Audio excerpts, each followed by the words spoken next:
한 주간도 평안하셨습니까? 요즘 뉴스를 보면 가장 많이 나오는 일들이 아마 폭우에 관련된 뉴스일 것입니다.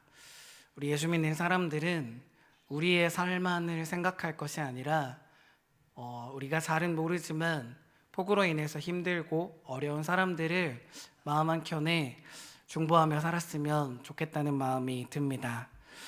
오늘 설교의 제목은 신두삼위입니다. 우리 같이 한번 따라해 보실까요? 신두삼위. 이 신두삼위는 사자성어인 용두삼위에서 용자를 빼고 신자를 붙여서 제가 만든 사자성어입니다. 용두삼위라는 사자성어는 처음 시작은 용과 같이 화려하지만 이를 끝마칠 때는 뱀의 꼬리와 같이 초라해진다는 뜻을 가지고 있습니다. 신두삼위, 즉 하나님으로 시작하였으나 뱀의 일, 사탄의 꼬리로 우리의 삶이 끝나지 않도록 경계하는 마음으로 말씀을 준비하여 제목을 삼았습니다. 저와 여러분은 하나님으로 시작하신 인생을 하나님으로 끝내는 삶으로 살아드리기를 주님의 이름으로 축원합니다. 군대에 가면 군대의 문화라는 것이 있습니다. 우리 남자 성도님들은 다 아시겠지만 예비군복을 입으면 사람들이 변합니다. 잘 걷던 또 옷을 깨끗하게 입던 사람들도 예비군복을 입으면 껄렁껄렁하게 걷게 되고 건들건들하게 하는 모습으로 변하기도 합니다. 어딘가 모르게 불량해야만 할 것 같고 자기보다 어린 조교들의 말을 듣지 않고 조교들을 놀려야만 할 것 같고 예비군 훈련장에서 흔히 일어나는 일입니다. 동일한 사람이지만 다른 옷을 입고 다른 환경에 들어가면 그 환경에 맞는 행동을 하기 마련입니다. 이것을 좀 더 확대해서 비교해 보면 확실히 느낌이 오실 겁니다. 우리나라에서는 법적으로나 문화적으로 아무런 문제가 되지 않는 행동들이 다른 나라에서는 문제가 되는 경우가 간혹 있습니다. 예를 들면 우리나라에서는 여성분들이 얼굴을 가리고 외출하지 않아도 됩니다. 그러나 사우디아라비아나 예멘과 같은 극성 이슬람 국가에서는 차두르를 하지 않고 나간다면 풍기문란죄로 고소당하고 처벌받게 됩니다. 우리한테 문제가 되지 않죠. 더 재밌는 법도 있습니다. 싱가포르는 껌을 씹으면 안 된답니다. 그 이유는 도로가 더러워지기 때문이랍니다. 독일의 고속도로인 아우토반에서는 주정차를 하는 것이 완전한 불법으로 되어 세금이 어마어마하게 나온다고 합니다. 벌금이죠. 또한 덴마크에서는 아이가 태어나게 되었을 때 그 아이에게 자유롭게 이름을 지어줄 수 없습니다. 정부가 만들어 놓은 신생아 리스트, 신생아 이름 리스트에 있는 이름만 아이에게 부여하도록 되었습니다. 부모님이 철학을 가지고 그 리스트에 없는 이름을 부여하게 되면 그 아이의 이름이 관공서에 등록되지 않습니다. 이처럼 한 사람이 속한 사회의 법과 질서와 문화는 그 사람의 행동을 결정합니다. 사실 여기 계신 저와 여러분 모두는 마음대로 행동하는 것 같은데 어쩌면 그것은 이미 어려서부터 우리가 배워오고 살아온 대로 그러한 사회의 문화와 질서에 의해 행동하는 일인지도 모를 일입니다. 우리 그리스도인들은 이 부분을 매우 신중하고 중요하게 받아들였으면 좋겠습니다. 자칫하면 세상의 질서와 문화가 나의 행동을 지배할 수도 있기 때문입니다. 정신을 잘 차리지 않으면 나도 모르는 사이에 하나님을 거역하고 반역하는 자리에 설 수도 있습니다. 오늘 함께 읽은 열왕기상 12장의 말씀은 하나님을 거스르는 사회가 어떻게 형성되는지를 잘 보여주는 본문입니다. 본문의 내용을 잘 이해하시기 위해서는 이스라엘의 왕조를 조금만 살펴보도록 하겠습니다. 혹시 이스라엘의 초대 왕의 이름을 기억하시나요? 사울입니다. 다 그렇게 생각하셨을 것 같습니다. 두 번째 왕의 이름은 다윗입니다. 그 아들 세 번째 가장 지혜로웠던 왕의 이름은 솔로몬입니다. 여기까지가 이스라엘 역사의 단일 왕국 국가입니다. 그러나 하나님이 주신 지혜로 이스라엘을 통치했었던 솔로몬이 말년에 하나님의 방법이 아닌 세상의 방법을 선택함으로 하나님이 솔로몬에게 나라가 나누어질 것이라고 이야기하십니다. 솔로몬아, 네가 어떻게 해서 이렇게 했느냐? 내가 너의 아버지 다윗을 기억하여서 네가 즉위하고 있는 동안은 나라를 가르지 않을 것이지만 너의 후대왕이 올라왔을 때는 너의 나라가 둘로 나눠질 것이다. 이렇게 이야기를 하고 솔로몬이 지고 이제 4대 왕인 르호보암이 즉위하게 됩니다. 이 르호보암이 즉위했을 때 백성들 앞에 즉위 연설을 하는 자리에서 르호보암은 이런 연설을 합니다. 우리 아버지가 너희들을 이만큼 힘들게 하였느냐? 나는 그것보다 몇 겁절이나 힘든 철의 통치를 할 터이니 나를 따라오거라 이야기를 합니다. 이것이 계기가 되어 하나님의 예언의 말씀이 이루어지게 됩니다. 이스라엘 전역에서는 소요와 반란이 일어났고 이스라엘에서 이제 르호보암을 왕으로 삼지 않고 새로운 나라를 만들고자 하는 사람들이 일어나게 되었습니다. 이때에 나누어진 10지파에 하나님이 세우신 왕이 바로 여로보암입니다. 여로보암은 본디 솔로몬 왕이 건축을 감독하게 하도록 뽑은 관리입니다.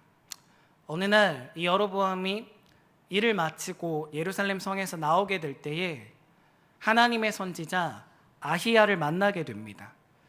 이 하나님의 선지자 아히야는 여로보암을 만났을 때 자신이 입고 있었던 새 옷을 12조각으로 쪼개고 그 12조각 중에 10조각을 건네며 여로보암, 하나님께서 당신을 북쪽에 있는 10지파의 왕으로 세우셨습니다. 당신은 이제 하나님의 명을 받들어 10지파를 잘 통치하도록 하십시오. 이어서 아히야가 이렇게 말합니다. 여로보암, 만일 당신께서 다윗 왕의 길을 따라서 하나님과 동행하고 하나님을 경외하는 통치를 한다면 비록 당신은 하나님, 다윗의 혈통은 아니지만 하나님께서 다윗에게 하신 것처럼 영원한 언약, 영원한 왕위를 보장해 준다고도 하셨습니다. 그러니 저렇게 르호보암처럼 하지 말고 좋은 왕이 되십시오 라고 왕권을 부여합니다. 여로보암은 하나님이 세우신 왕입니다. 이렇게 하나님의 말씀대로 여로보암은 북쪽의 10지파의 왕이 되었습니다. 그러나 그는 이제 10지파를 통치하기 위해서 자기를 위하여 궁전을 건축하고 사람들을 치리하고자 마음을 먹습니다. 그런데 마음에 한 가지 걸리는 것이 얼마 전에 지었던 솔로몬 왕을 통해서 지었던 아름답고 멋진 예루살렘 성전이 마음에 걸렸습니다. 하나님께서 1년에 3번씩 모든 남자들이 예루살렘에 올라가서 하나님께 경배하라 라고 말씀하셨기 때문에 1년에 3번씩 이스라엘에 있는 사람들이 예루살렘에 간다면 자기의 백성을 빼앗길 것과 같은 두려움에 사로잡혔습니다. 그래서 여로보암의 머릿속에 든 생각이 베델과 단의 금송아지를 세우는 일입니다. 백성들이 예루살렘에 가지 못하도록 경배하는 장소를 임의로 만든 것입니다. 또한 이 금송아지에게 너희를 애굽에서 인도하여 내신 여호와라고 하는 거룩하신 하나님의 성호를 부여하고 공식적으로 우상 숭배를 체계화하였습니다. 지도를 한번 보여주실까요? 이스라엘 지도입니다. 평소에 관심이 많으신 분들은 이 지도가 전체 지도가 아니라는 걸 금방 아실 거예요. 남쪽으로는 유다 광야 이남으로는 잘랐고요. 북쪽으로는 레바논과 이스라엘의 경계 부분 북쪽으로 잘랐습니다. 지금 저 지도에 나와 있는 부분이 북이스라엘의 영토입니다. 맨 위에 있는 동그라미가 단인데요. 저기는 북단에 있는 레바논으로 넘어가기 전 북이스라엘에서 최북단에 있는 도시입니다. 중간에 보면 조금 큰 동그라미가 보이실 텐데 저기가 세겜과 사마리아 땅입니다. 밑에 노란색으로 있는 부분이 에브라임 지파인데 느밧의 아들 여로보암은 에브라임 출신이므로 자기의 본거지인 세겜과 사마리아 지역에 자기의 궁전을 건축하고 통치권을 구축해 가려고 한 것입니다. 여기까지는 이상이 없어요. 그 다음에 있는 것이 바로 베델입니다. 베델과 예루살렘은 멀지가 않아요. 생각해보면 베델과 단이라고 하는 지역은 북쪽 끝과 남쪽 유다 직전에 있는 경계까지 양 극단에 있는 도시에다가 금송아지를 세웠다는 걸 의미합니다. 이렇게 금송아지를 세운 이유는 예루살렘으로 가는 걸 막기 위함이었습니다. 그런데 여로보암의 죄는 여기서 끝나지는 않습니다. 금송아지를 세워 경배하도록 하였지만 나아가서는 레위 자손이 아닌 사람들로 제사장을 삼았고 산당들을 우후죽순처럼 지었으며 그곳에서 하나님을 예배하면 된다고 거짓말을 했습니다. 절기의 날짜도 바꾸어 버렸습니다. 하나님께서 세우신 여로보암 왕이 왕권에 올라서 첫 번째 한 일은 놀랍게도 하나님의 흔적을 지우는 일이었습니다. 과연 금송아지 앞에서 이스라엘의 10지파가 제사를 드리면 그 제사를 하나님이 받으셨겠습니까? 과연 제사의 제자도 모르는 일반 백성들이 제의를 모른 채 엉뚱한 방법으로 올려드리는 제사를 하나님이 받으시기는 했겠습니까? 여로보암의 선택으로 말미암아 백성들은 하나님께 나아가는 길을 원천봉쇄 당하게 되었습니다. 결국 백성들은 왕의 명령이 있었기 때문에 마음 놓고 금송아지를 섬깁니다. 마음 놓고 각 산당과 지방에 있는 분향단에서 하나님이 받으시지도 않는 제사를 드립니다. 우상 숭배가 합법이 되었다는 일입니다.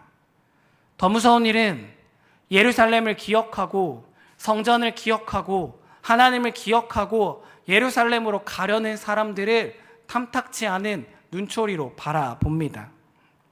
오히려 예배를 제대로 하는 일을 꺼려지는 일로 만들었습니다.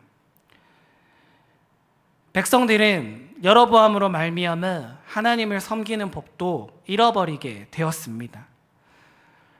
다시 말하면 북이스라엘 왕국 안에서는 누구 하나 금송아지를 섬긴다고 나무라는 사람이 없고, 북이스라엘 왕국에서는 하나님이 보내신 선지자를 멸시한다고 사람들의 마음에 두려움도 없고, 북이스라엘에서는 여전히 이른 비와 늦은 비를 통해서 하나님이 내려주시는 긍휼과 은총을 입고 있으나 그 모든 영광과 감사를 금송아지에게 돌려버리는 우상의 나라가 되었습니다.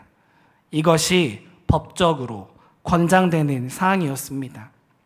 그나마 예루살렘을 기억할 수 있었던 세대들은 다행입니다. 그들의 마음 한켠에 불편함이 있고 그들의 마음 한켠에 솔로몬의 성전에서 아버지의 영광이 어떠했는지를 기억하는 자들은 하나님께 돌아갈 길을 가지고 있었기 때문입니다. 그러나 한 세대가 지났습니다. 두 세대가 지났습니다. 세 번째 세대가 지났습니다. 태어나 보니 베델과 단에서 경배하는 것을 배웠습니다. 태어나 보니 예루살렘에는 가본 적도 없었습니다. 태어나 보니 잘못된 날짜와 잘못된 방법으로 하나님께 제사를 드리는 문화와 질서를 습득하게 된 것입니다. 나자마자 지옥 백성이 되는 것입니다. 악한 시스템은 이렇게 무섭습니다. 예수님을 못 박으라고 소리를 질렀던 유대인들도 하나님을 잘 믿는다고 생각했습니다. 예수 믿는 사람들을 핍박하며 전국 방방 곳곳을 돌아다니던 사울도 하나님 앞에 자기가 잘한다고 생각했습니다. 빌라도는 형벌을 집행하는 체계와 명분을 빌어서 무죄한 자를 십자가에 박고도 책임을 전가하는 일을 서슴없이 행했습니다. 로마의 병정들은 명령에 순종한다는 이유로 창조주 하나님 메시아 되신 그리스도를 못 박으면서도 마음 가운데 일말의 죄책감도 없었습니다.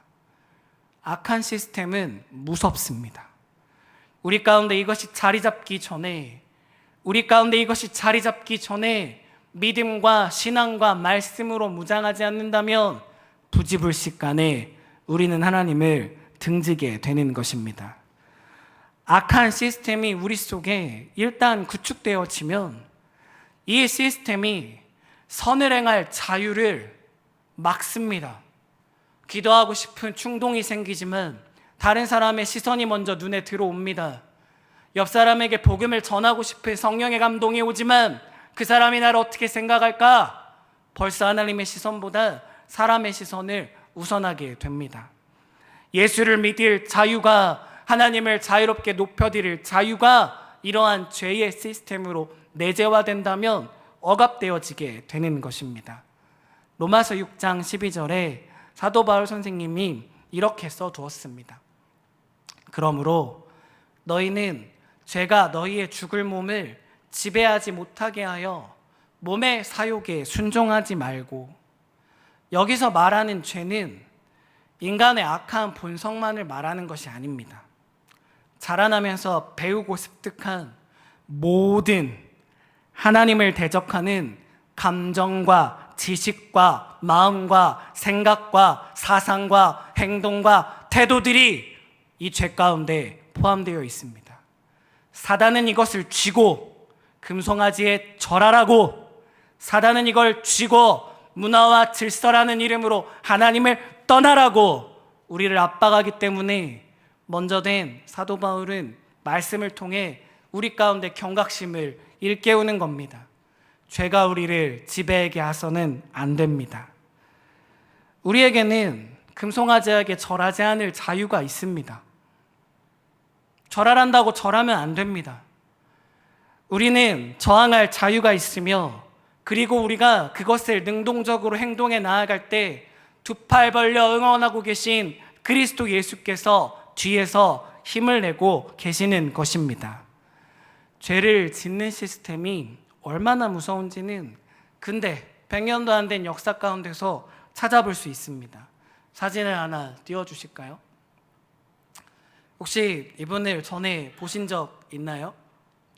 우리 성도님들 보시기에 어떻게 생겼나요? 상당히 평범하게 생겼습니다. 왜소하고 말랐고 기운이 없고 편집증 환자처럼 생겼습니다. 놀랍게도 이 사람은 히틀러를 중심으로 한 나치 정권이 600만 명의 무고한 유대인들을 죽이는 일에 혁혁한 공을 세운 아돌프 아이만이란 사람입니다. 아이만의 역할은 유대인들을 독일과 유럽에서 이주시키는 일을 효율적으로 하는 체계와 시스템을 만드는 것이었습니다. 그는 이를테면 이주를 쉽게 만들 수 있는 이주를 위한 드라이브 스루와 같은 건물을 기획하고 만들었습니다. 이주를 하려면 첫 번째, 유대인들은 가지고 있던 모든 재산들을 나치에게 헌납해야 됐습니다. 두 번째, 이주를 하려면 국경을 넘어가야 되기 때문에 통행권을 발행받아야만 했습니다. 지금으로 말하면 여권과 비자겠죠. 세 번째는 자기의 친인척들을 고발하는, 더 어디에 누가 살고 있다라고 하는 명단을 작성해야만 했습니다. 이것을 관장하는 부처가 여러 곳에 흩어져 있기 때문에 아이만은 이것을 한 건물 안에 넣었습니다. 한 층에서는 재산을 받고, 한 층에서는 비자를 반급하고, 또 다른 한켠에서는 사람들의 명단을 받는, 그리고 이 건물을 도시마다 지역마다 세워 유대인들의 이주를 효율적으로 처리하게 했습니다. 한번 이 질문에 마음에 한번 생각해 보세요. 유대인이란 이유만으로 그동안 쌓아왔던 재산을 몰수당하는 것이 옳은 일입니까? 유대인이란 이유만으로 지금까지 자라왔고 지금까지 함께 살았던 삶의 터전을 떠나 이역만리 타국으로 쫓겨나는 것이 옳은 일이기나 한 것인가 말입니다. 그러나 아이만 머릿속에는 나치가 정해준 체계, 유대인의 사회 악이라는 체계, 저 인종은 없어져서 마땅하다라는 체계가 자리 잡고 있으므로 선과 악을 분별하는 회로가 마비되었던 것입니다. 이 사람은 더 끔찍한 일도 합니다. 이제 나치가 유대인들을 이송해서 수용소와 또 바깥에서 살게 하는데 그 인구가 너무 많으니까 관리가 안 되는 거예요. 그래서 나치의 장교들 중에 한 사람이 이거 죽입시다. 그래서 일말의 고민도 없이 유대인들을 총살하기 시작합니다. 일 삼아서. 어떤 장교가 이런 발언을 합니다. 극악무도한 발언입니다. 유대인들에게는 총알도 아깝습니다. 더 적은 비용으로 더 효율적으로 저 기생충 같은 민족을 죽일 수 있는 방법이 시급합니다. 나치 중앙회에서 부릅니다. 아이만 당신이 오십시오. 이 아이만은 나치가 자기에게 시킨 일을 성실히 해냅니다. 그것은 무엇이냐면 가스실을 만들고 그 가스실을 기차를 이용하여 수송하여서 가장 빠른 시간 가운데 가장 적은 비용으로 죽일 수 있는 시스템이었습니다. 아이만은 열차에 배차를 짜기 시작합니다. 일반인이 타는 열차, 유대인이 타는 열차. 유대인이 타는 열차의 종국은 지옥과도 같은 가스실임을 알면서도 열차의 노선과 배차를 하는 것에 일말의 가책도 느끼지 못했습니다. 전쟁이 끝나고 이스라엘의 정보국이 도망다니던 아돌프 아이만을 정의의 집이라는 법정에 세우게 됩니다. 15개의 항목으로 그를 기소하였고 그를 신문하는 과정에서 그는 충격적인 이야기를 합니다. 나는 공무원이고 나는 위에서 시킨 일을 열심히 한 거고 나는 죄가 없다. 나는 월급을 받았으면 열심히 일하는 한 사람의 시민이었고 월급을 받으며 놀고 먹는 게으른 사람보다 낫지 아니한가? 받아들여지는 말입니까?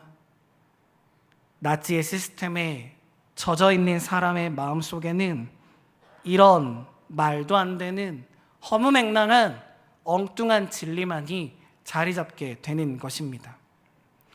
우리는 지금 죄가 양산되어지는 악한 시스템을 바라보고 있습니다.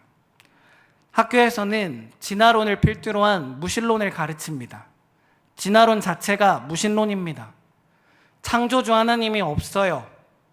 하나님이 세상을 창조하셨다는 명제, 태초에 하나님이 천지를 창조하시니라 성경의 1번 문장을 제외한 채로 진화론을 가르쳐 신의 존재를 지워갑니다. 몇몇 사회 교과들 가운데는 인민민주주의와 같은 사상교육을 실시하고 있습니다. 또한 사회 전반적으로 절대적인 것은 없으므로 쉽게 얘기하면 선과 악을 가를 수 있는 절대자와 같은 존재는 없으므로 너의 삶은 네가 기준이 되어 네가 평가하고 주도적으로 살아가는 것이 옳다는 포스트 모더니즘적 교육을 실시하고 있습니다. 이 교육의 끝은 하나님을 삶 가운데 지우는 겁니다. 내 인생의 주인이 하나님이 아니라 내가 되도록 만드는 철저하게 악한 일들을 양산하는 시스템을 우리가 목도하고 있습니다. 습득하고 배운 대로 살면 자연스럽게 금송아지에 절하게 되는 시스템인 것입니다. 기도로 세운 대한민국이 이제 포괄적 차별금지법 제정을 앞두고 있습니다. 신국이었던 나라가 이제 이러한 되도 않는 문제를 가지고 하나님 앞에 울며 기도해야 되는 상황이 눈앞에 펼쳐져 있습니다.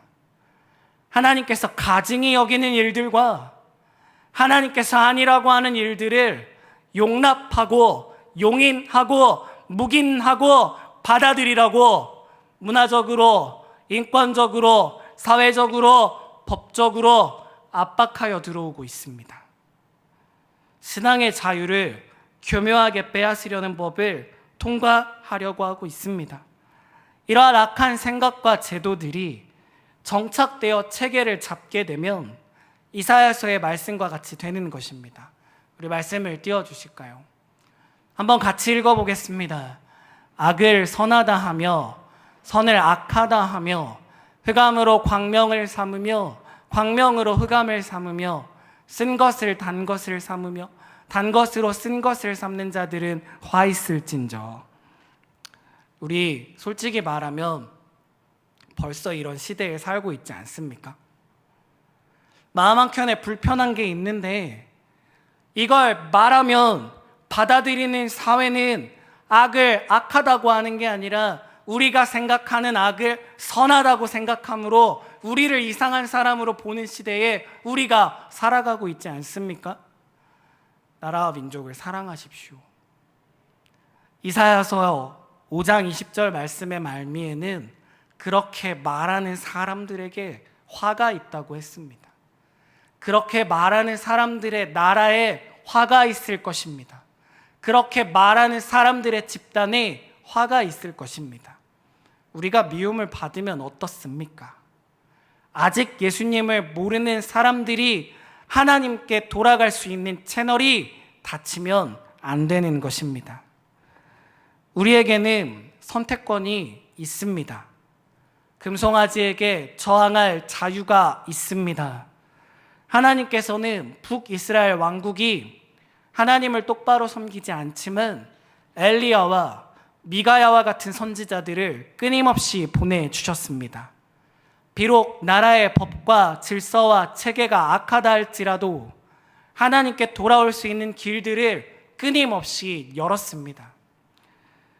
죄악된 시스템 가운데 선지자를 잡아 죽이기도 했으며 하나님을 멸시하기도 했지만 하나님의 마음은 그들을 향해 여전히 열려 있었습니다. 우리 나라를 한번 돌아보셨으면 좋겠습니다. 아직까지는 한국에서 예배가 자유입니다. 아직까지는 한국에서는 복음을 전도하는 것이 자유롭습니다. 자유대한민국 가운데서는 그리스도의 이름을 높이고 여호와 하나님께서 내 인생 가운데 하신 일들을 자신 있게 칭송하며 높여드리며 찬양하는 일이 자유라는 말입니다. 그러나 이 입에 재갈을 물으려고 하는 이 상황에서 우리는 선택해야 합니다. 가까운 북한을 한번 떠올려 보십시오. 법적으로 예배가 불법입니다. 찬양이 불법입니다. 기도가 불법입니다. 이 생명으로 인도하는 성경책이 불온서적입니다. 이렇게 된 지가 70년이 지났고 그 나라에 태어난 사람들은 하나님을 알 수 있는 기회를 통째로 박탈당했습니다. 학교가 하고 있는 사상교육들과 진화론 교육들과 정부가 시행하려는 포괄적 차별금지법은 죄악된 시스템을 우리와 우리 자녀들에게 구축하려는 수단입니다. 눈 뜨고 코 베이듯이 어느 날 진리를 선포할 수 있는 자유와 진리를 담을 수 있는 심장을 빼앗기게 됩니다. 진화론에 물든 사람은 절대로는 아닙니다. 하나님의 놀라운 은혜가 있다면 돌아오기도 합니다. 그러나 대부분 진화론에 물든 사람은 창조주를 받아들이기 힘듭니다. 포스트 모더니즘에 쩔어 있어서 내 삶의 주인이 내가 된 사람은 하나님을 받아들이기 힘듭니다. 양심이 살아있고 윤리가 살아있고 도덕이 살아있고 하늘을 무서워할 줄 아는 사람이 그나마 하나님의 부르심에 돌아올 수 있게 마음이 열리게 되는 것입니다. 우리가 악한 것을 배웠다고 그대로 살아야 되는 것은 아닙니다. 우리는 선한 하나님의 시스템을 이 땅 가운데 구축하고 이루어지도록 하늘로부터 보내심을 받은 사람들입니다. 있는 자리, 주어진 역할에 최선을 다하시기를 바랍니다. 마음을 먹고 능동적으로 적극적으로 선을 실천해야 됩니다. 삶의 예배로 살아내야 합니다. 도처에 금송아지들이 널려 있어도, 혹은 주변에서 아무리 금송아지에게 절하라고 말해도 아니라 예루살렘으로 가야 되는 것이라, 아니라 이 땅의 통치자는 하나님의 것이라 라고 삶으로 선포해야 됩니다. 주기도문은 이렇게 시작합니다. 하늘에 계시는 우리 아버지, 이름이 거룩히 여김을 받으시옵소서. 예수님은 하늘에 속한 사람이십니다. 하나님의 이름은 하늘 가운데 거룩하십니다. 그러나 하나님이 사랑하시는 이 땅 가운데 당신의 이름을 주셨는데, 어떤 사람은 이것을 거룩하게 받고 어떤 사람은 이것을 짓밟고 다니는 것입니다. 예수님의 기도는 아버지의 이름이 하늘에서 거룩한 것과 같이 땅에서도 거룩하여질 것입니다. 하나님의 나라가 이 땅 가운데 임하게 될 겁니다.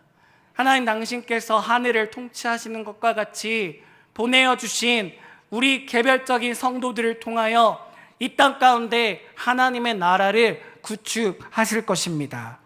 그렇기 때문에 하나님의 뜻이 하늘에서 이루어진 것과 똑같이 이 땅 가운데도 이루어지이다. 우리 이렇게 살아야 됩니다.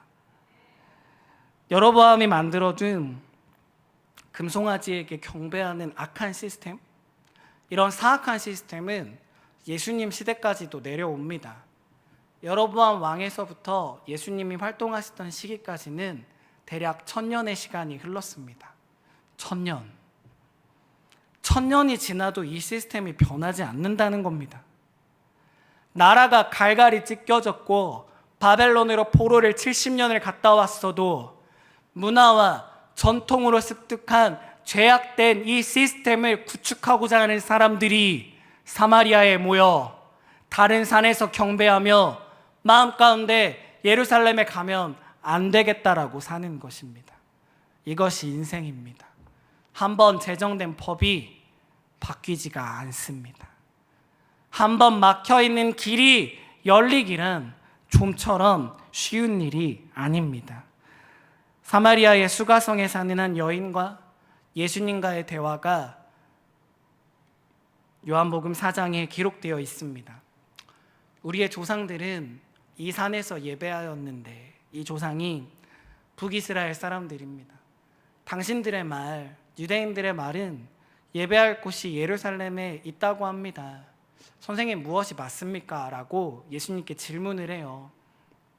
근데 우리 예수님께서 이 여인의 질문에 이렇게 대답해 주셨습니다. 여인이요, 이 산도 아닙니다. 그리고 저 산도 아닙니다. 심지어는 예루살렘도 아닙니다. 이제 아버지가 보내신 내가 왔으니 만약에 신령과 진정으로 하나님께 예배한다면 누구든 어디서든 예배할 수 있습니다. 예수님이 예배의 시간과 공간을 다시 정립하셨습니다. 이렇기 때문에 여러분의 삶과 저의 삶이 한치의 오차도 없이 삶으로 예배가 되어 드려질 수 있는 것입니다. 예배에 관한 유명한 구절이 있어요. 로마서 12장 1절과 2절 암송하시는 분도 많으실 텐데 큰 소리로 한번 같이 읽어보셨으면 좋겠습니다. 그러므로 형제들아, 내가 하나님의 모든 자비하심으로 너희를 권하노니 너희 몸을 하나님이 기뻐하시는 거룩한 산 제물로 드리라. 이는 너희가 드릴 영적 예배니라. 너희는 이 세대를 본받지 말고 오직 마음을 새롭게 함으로 변화를 받아 하나님의 선하시고 기뻐하시고 온전하신 뜻이 무엇인지 분별하도록 하라. 이 절은 조금만 더 띄워주시겠어요? 삶으로 드리는 예배에는 세대를 본받지 말라는 구절이 포함되어 있습니다. 시대 정신을 따라가지 말라는 말입니다. 시대가 금송아지를 절하라고 말해도 너희는 이 세대를 본받지 말고 악한 시스템을 따라가지 말고, 그 다음 구절은 오직 마음을 새롭게 함으로 변화를 받아. 우리의 마음과 생각과 정신이 예수 정신으로 새롭게 돼야 예배를 드리는 것입니다. 악한 시스템으로 배워있던 것들을 깨끗하게 하는 것은 그리스도의 말씀밖에는 없습니다. 어디서든 예배하고 하나님을 경배할 수 있기를 바랍니다. 삶으로 드리는 예배가 나를 거룩하게 합니다. 내가 거룩해지면 내가 선 땅이 거룩해집니다. 내가 선 땅이 거룩해지면 그곳은 하나님의 통치가 시작되어집니다.